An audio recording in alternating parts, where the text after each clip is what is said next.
A very good afternoon to you. I do hope you're having a lovely Saturday so far. My name is Jackie Wimbiru. Our sign language interpreter is Byron Abuli. Welcome to Channel 1 Lunchtime News. Now, to kick us off, let's take a look at the COVID-19 updates, whereby in the country so far, the recorded numbers stand at 189 total cases so far, while the active cases are recorded at 160. 7 are the deceased numbers, and 22 are the numbers of the recovered COVID-19 cases. And let's take a look in Uganda, whereby the total number of cases still are being recorded at 53, while there are no deceased cases, or neither are there any recovered cases. Let's take a look in Tanzania, whereby today the total number of cases being recorded stand at 32, while 24 are the active numbers, 3 are deceased, and 5 are the number of recovered cases. Worldwide, the total number of confirmed cases of COVID-19 stand at 1,709,593, while the active cases totally in the world stand at 1,224,075, while the total number of deaths recorded worldwide stand at 103,506, while the total number of recoveries being recorded stand at 382,012. Now, those are some of the stories that we shall be looking at as we continue with our bulletin. Now, we're gonna cross over to Kenyatta University, whereby the Principal Secretary for University Education and Research, Ambassador Simon Nabukwesi, is presiding over the launch of ventilators developed by Kenyatta University students. Our reporter Sarafina Robi is on the ground and she has more updates. Sarafina, kindly, if you can hear me, bring us to speed.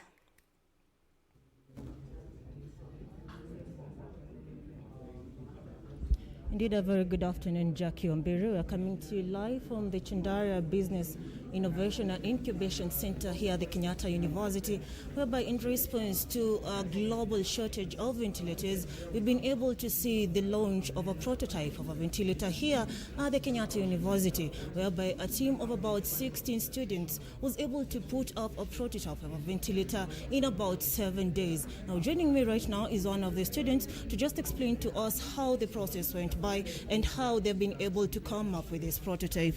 Karibu sana. Thank you. Tell us your name and what faculty are you from? My name is Lewis Gadua. I'm from the School of Engineering. I'm taking biomedical engineering. So how was the process in coming up with this prototype of a ventilator? Okay, so earlier in March, a group of engineers was able to come up with the idea while at home. And from there, they were able to come up with the designs online and ideate. And then since then, the idea was floated to the director, Chandaria Business Incubation Center. And from there, the Vice Chancellor took it up and they were able to host us here. And for 7 days, we were able to come up with this product. Well, he'll be able to take us through the whole prototype and explain to us how it works. How does it work from here, or where did we start from? So the device is a mechanical ventilator, and its purpose is to supply air for a patient who has severe respiratory disorder, for example, the COVID-19 patients. So the product is supposed to mix up medical air and oxygen and forcibly provide that to the patient through pressure.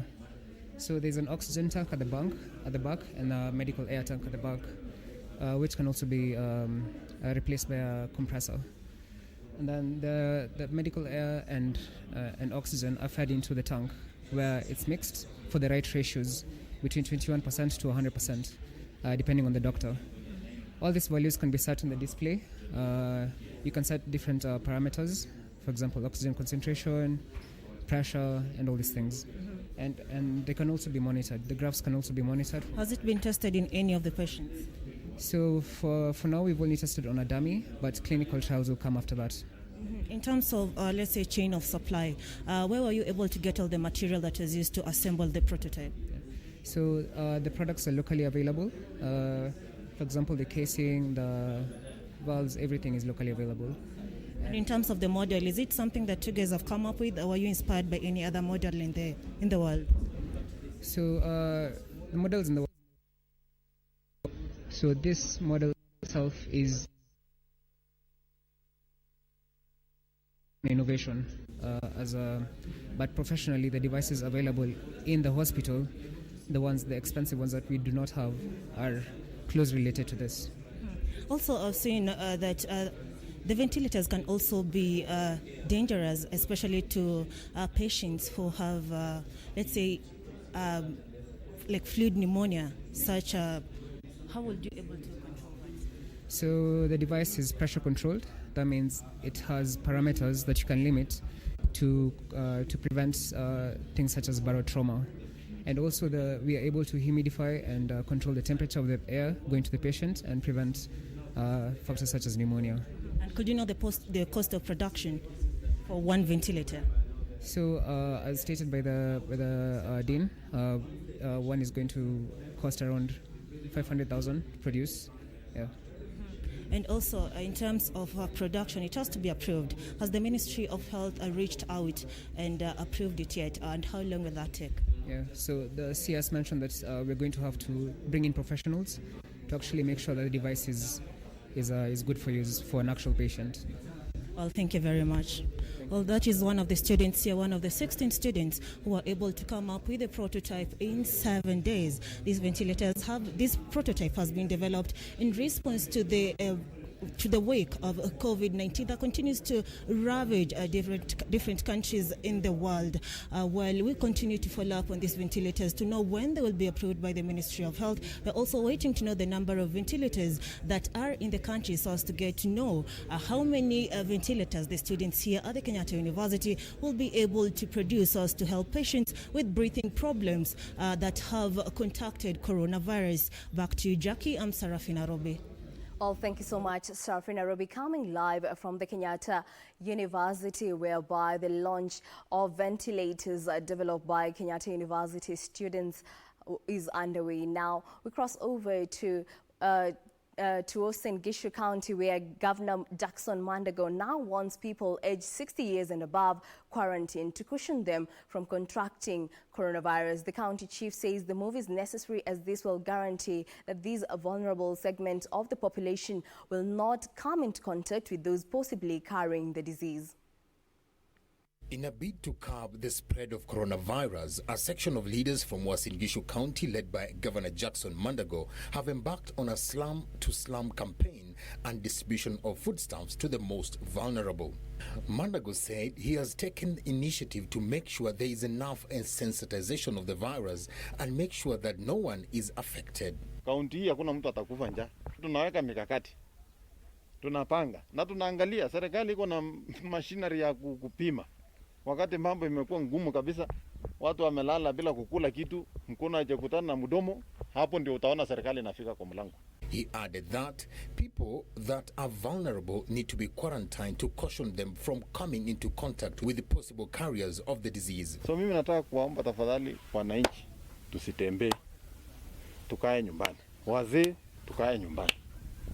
He also urged bodaboda operators to adhere to stringent measures put in place. Na wale watu ya bodaboda watu wanatusumbua kubeba watu watatu na wavai mask.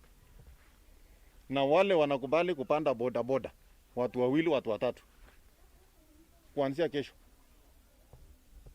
Tukikushika ni mpikipiki, rider pamoja na nyinyi tunawapeleka quarantine siku 14. Leaders who accompanied him insisted that the county will be in forefront to make sure the virus will not kill them as they took door-to-door food distribution. Now, on a separate matter, churches across the world celebrated Good Friday differently this year. As the coronavirus pandemic continues to spread around the world, churches were forced to find alternative ways to commemorate the day Jesus Christ was crucified by reducing the number of persons attending the Way of the Cross, while some followed the proceedings online.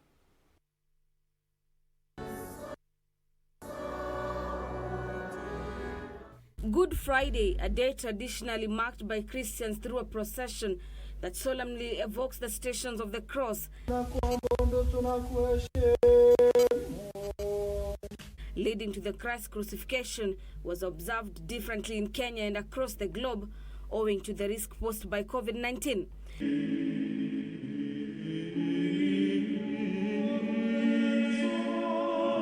In Rome, Pope Francis presided over Good Friday ceremony Padre, del Figlio e dello Spirito Santo. at St. Peter's Square in Vatican, despite lockdown measures in Italy.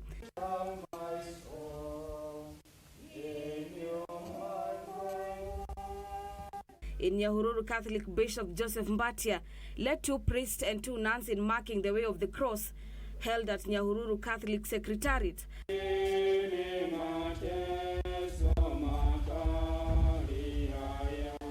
However, the occasion that attracts many faithfuls who participate in the journey that leads to the death of Jesus Christ and his eventual crucifixion attracted only a handful, following the government's directive for people to keep social distance.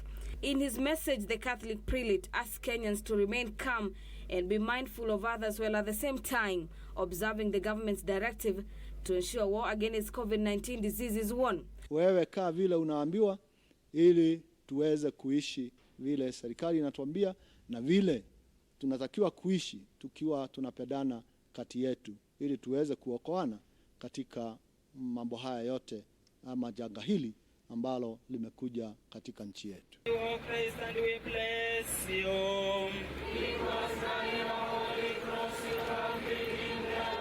The Christian community were also urged to show love and compassion to one another in line with teachings of Jesus Christ's virtues that he demonstrated till his last moments when he was crucified. Ni vizuri hata sisi katika maisha yetu kama wananchi wa Kenya tukipendana vile Mungu anatupenda. Sisi katika maisha yetu tuwe tukitendeana mema katika maisha yetu yale tunaishi, tukitendeana mema, na hasa wakati huu wa virusi vya corona tuwe tukijali wale wengine. The coronavirus pandemic is forcing Christians to forego the usual processions and sacred church services. Instead, national lockdowns have relegated participation for the faithful to following proceedings on live television and online. Reporting for Channel 1 News, I'm Gladys Mungai. Well, thank you so much, Gladys Mungai, for that report. Indeed, this year's Easter will be celebrated very differently. Now, on that note, we shall take a short break. Don't go away. We'll be right back.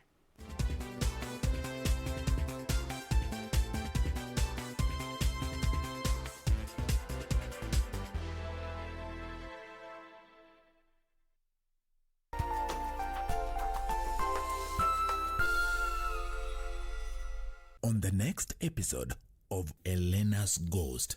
We need to leave our differences aside, at least during the reception. I totally agree with you about that. Oh, don't be so exaggerated. She's a midwife in this area. The only thing she does is collect a little bit of money here and there from different cases that come to her. But I would like to ask you to please stay out of my relationship with Michael. Your relationship? Oh my God, milady, please tell me the truth. Did anything else happen between you two? I already told you, Dulce. Don't you count on me to murder Elena. Hey, can I show you something? These are White House passes. Your dad here has a job interview with the Secret Service. No way. This is really cool. If you are just tuning in, we are going to breaking news out of Washington. This is John Kale. I'm in the White House. They've taken the building and they're holding hostages, including my daughter. Alpha 1, do you have the target? Roger that. We're holding the president in the library. Help is not coming. You just need to get out of there. My little girl is counting on me right now, and I'm not going to disappear on her. The explosive used at the Capitol was a diversion. There's got to be a bigger play. Like what? I lost the rocket launcher. You lost? How do you lose a rocket launcher?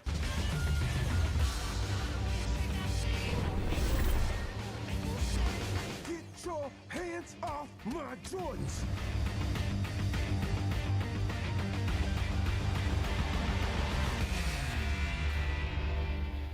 Next on. What profession can I have that can make use of that? And I felt accountancy.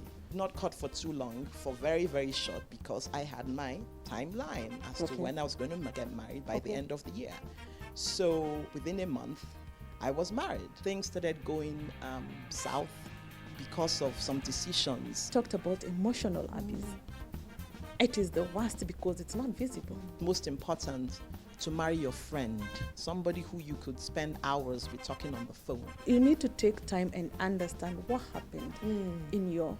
So you don't get married again and get divorced. Exactly. Otherwise you become a serial...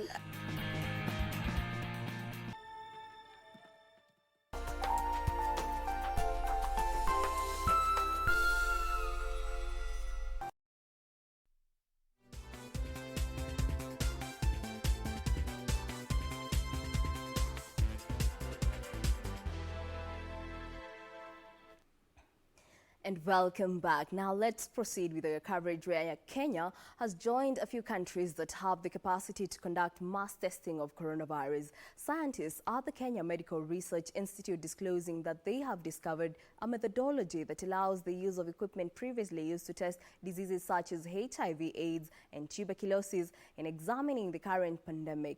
With this innovation, the country's foremost medical research agency is now able to conduct over 35,000 tests in a day. Safin Achengoma visited Kemri and filed the following report. A few years back, diseases like tuberculosis and HIV and AIDS almost brought the country to its knees when they were first discovered.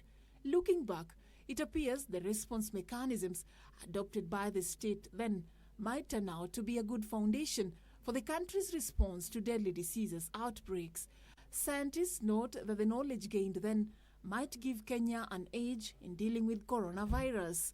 Researchers at the Kenya Medical Research Institute saying they have made a discovery that some equipment used to test tuberculosis and HIV/AIDS will come in handy in testing COVID-19. For coronavirus, these machines did not require to be changed in any way at all. The only thing that required to be changed was the reagents to be modified to be suitable for coronavirus. And in fact, the modification is not all the reagents inside, all the ingredients or components inside a reagent. No, just a few parts, components of a reagent are required to be modified. These companies already did it because they knew that coronavirus is going to come to us, and then they began shipping. Professor Matilu Mwao is a deputy director at Kemri. He says that they have made requisition of materials that will help these machines to be able to conduct COVID-19 tests. If they come tomorrow, samples will begin to be tested immediately. And I can tell you, from the samples that Kenyans have been collecting, or the health sector has been collecting every day, 600 samples, those are not sufficient samples to satisfy a machine like this one. Professor Matilu takes us through the process of testing a sample. For instance, one of a patient suspected to have contracted COVID-19. They put the sample inside here and transfer it from the primary tube, the tube that it came with, to the secondary tube, the tube that is appropriate for the machine. When they transfer to the tube, then they label the tube, and then they'll put the tube in the machine, and that will be the end of the matter. In this laboratory, we join Yegon Kibet, one of the scientists carrying out a test. These are some of the samples. These are HIV samples. We are testing them for viral load. We have around 400 microliters here. These samples, we load them to a sample tray here, this way. Upon loading them, I will have to scan the sample to assign. I will have to scan the samples for the machine to be able to run. This way, the samples are supplied for the equipment to be able to test. So I load this sample tray in here,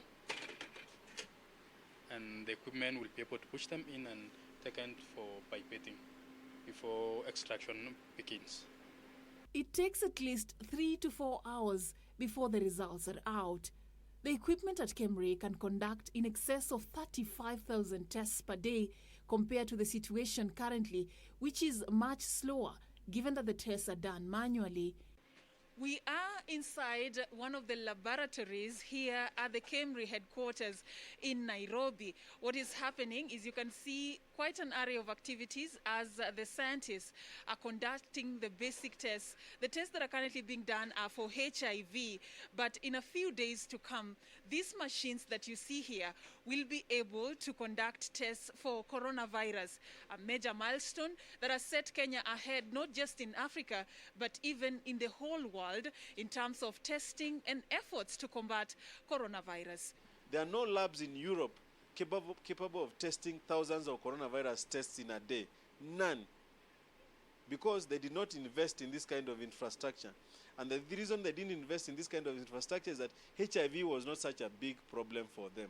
So they have other ways of testing for coronavirus, conventional PCR, and then they have very many centers where they can test. That's why you can see they can test large numbers. But in terms of one lab doing thousands using automated systems, none. The test for coronavirus at the facility, however, is not for everyone and is currently restricted to only those who are highly at risk. What's more, Professor Matelius says KEMRI has the necessary equipment to conduct adequate research on the contagion that has claimed about 90,000 lives globally. When we are looking at coronavirus, there are some things we are asking ourselves. Where did it come from? Did it come from bats, get to pangolins? Did it get into something in between and get into humans? Is that story true? Was it in bats in 1830? How long has it been in humans? Was it from the beginning of March, the way people said here in Kenya, or have we been having it in Kenya for longer than that? All those questions, we can answer them with this machine. For Channel 1 News, I'm Safin Aching Oma. Indeed, amid a milestone that will allow Kenya to conduct over 35,000 tests in a day. Now, thank you so much, Safin, for that report. Now, moving on, the county government of Kajiado has lifted the 14-day suspension of operations at livestock markets. Kajiado Governor Joseph Olelenku says the latest move seeks to address food security as well as to stabilize food prices. Operations in several counties have been disrupted due to the COVID-19 pandemic, a situation that has seen most services in the country almost come to a halt, leaving locals stranded.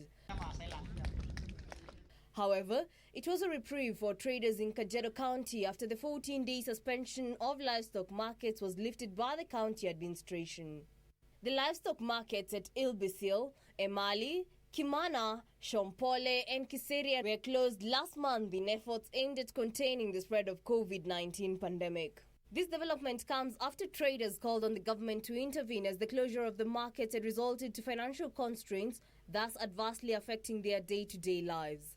Kajiado Governor Joseph Olelenku says operations at the markets will resume so as to ensure there is adequate supply of beef as well as to stabilize prices. Na kwa hivyo soko hizi zimehakikishwa na kaunti kwamba maagizo ya kuosha mkono, watu kusimama mita moja mbali ya nyingine na kuuza mifugo katika mazingira ambayo haienezi hiyo virusi, kaunti itathibitisha kwamba zimefuatiwa hizo maagizo ili vyakula vyenu iwafikie wa Kenya ikiwa salama na afya yenu pia ikuwe salama. Wacha tujikinge, tukinge familia zetu.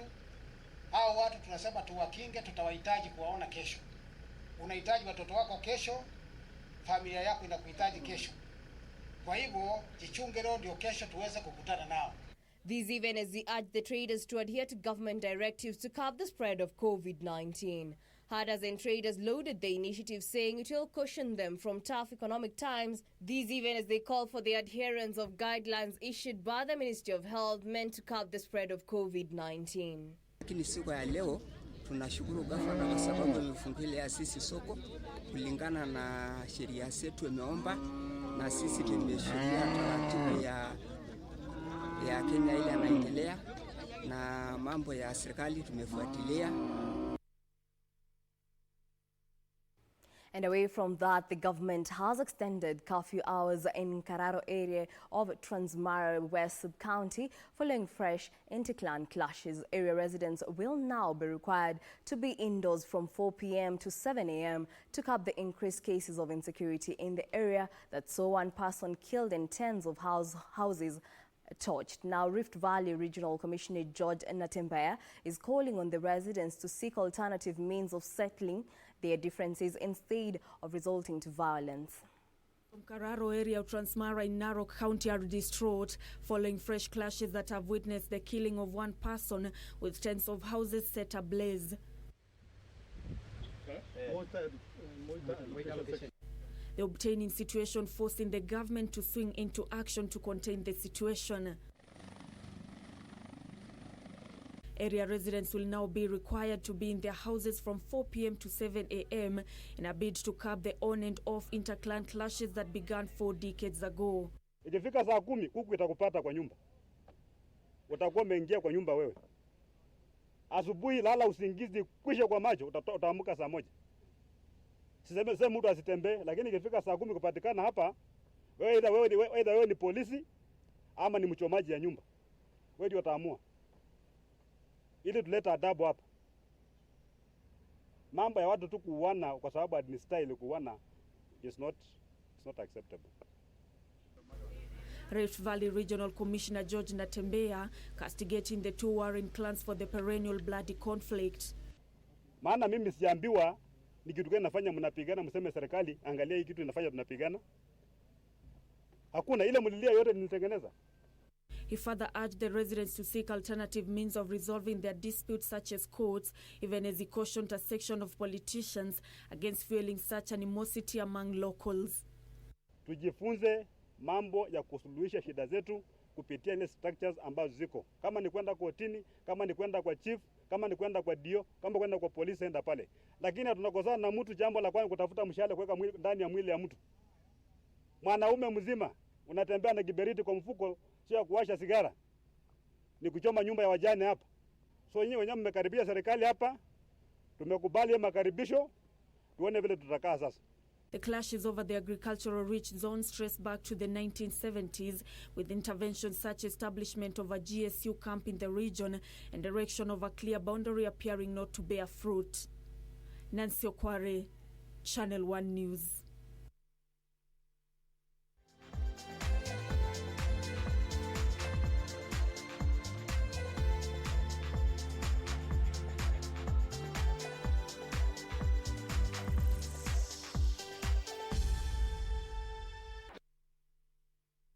And in the sports news, where some players are expected to defer a percentage of their salaries to help the club during the coronavirus crisis, while manager David Moyes and vice chairman Karen Brady will take a 30% pay cut. Meanwhile, Liverpool Football Club has confirmed that former player and manager Kenny Dalglish has tested positive for coronavirus.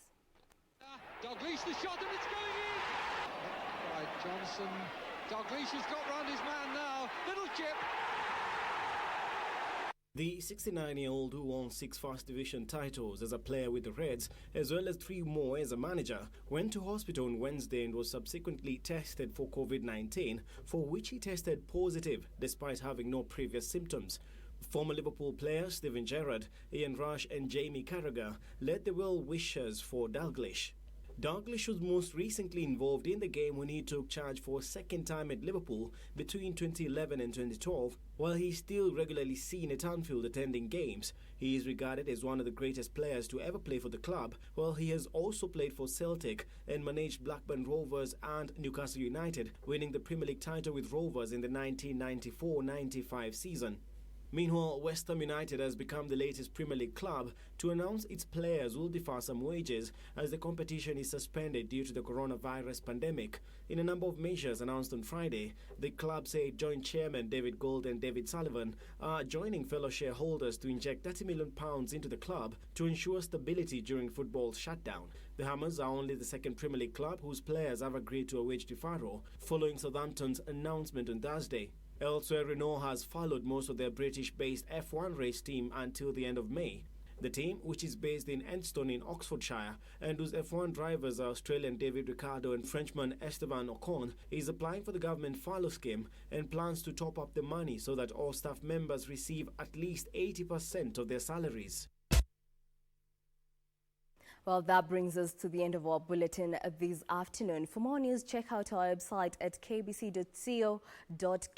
My name is Jackie Umbiro. Our sign language interpreter this afternoon was Byron Abuli. Enjoy the rest of your day.